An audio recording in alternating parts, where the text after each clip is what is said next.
persuasive speech is to persuade you all that all people who have a mental disorder and commit a murder should not be sent to jail or prison, but they should rather be sent to a mental institution so that they can seek mental treatment.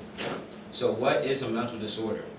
According to Oxford English Dictionary, a mental disorder is considered designating a person suffering from an illness or impairment of the mind.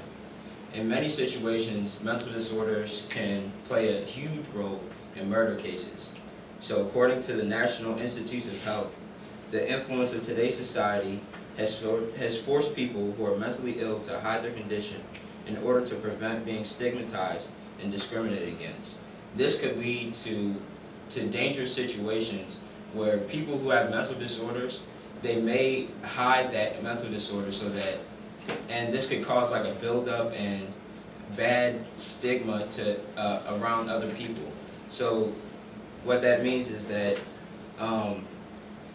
the stigmatization could lead to bad effects of the mentally ill patient, which could lead to and then the mentally ill patient could cause physical damage to others and themselves, and in some cases even murder.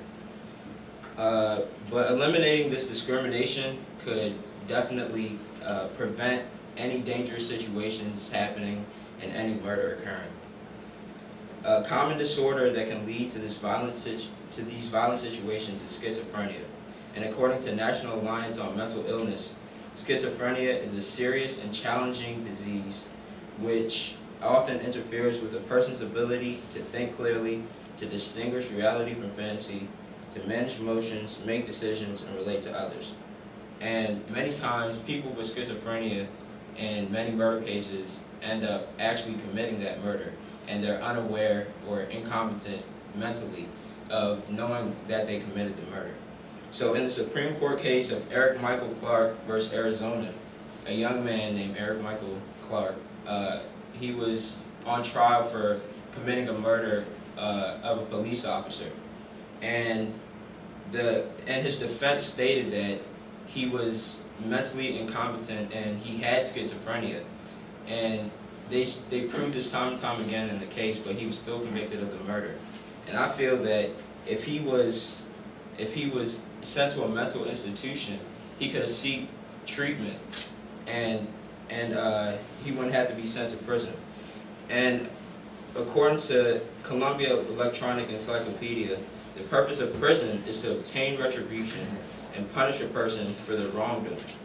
And mentally ill people should not be punished for a crime that they have no awareness of doing so. So at the time, for schizophrenia, you don't have the right state of mind to determine right from wrong. So he felt that what he was doing was just normal when he killed a police officer. On top of it, prisons are not equipped with dealing with mentally ill patients. And Thomas Powell, the author of Law of Human Behavior, stated that jails are frontline institutions that are expected to bear the brunt of the initial impact of convicted persons and are not designed to hold mentally ill patients.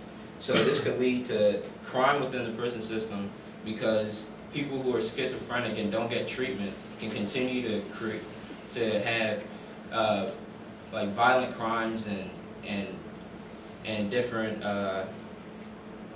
can have violent crimes and commit murders even within the prison system. There have been many cases that show this. And with all of this, they can lead to the ill treatment of many prisoners, so that the guards, they will continue to ill-treat the mentally ill patients because of their mentally ill capacity. So it's like different types of mentally ill patients can continue to be stigmatized and discriminated against. And so, all in all, placing a human being with a mental condition in an iron cage demoralizes the moral values of today's society, which is why people who have a mental disorder and are convicted of murder should not be sent to prison, but should be sent to a mental institution so that they can seek mental treatment.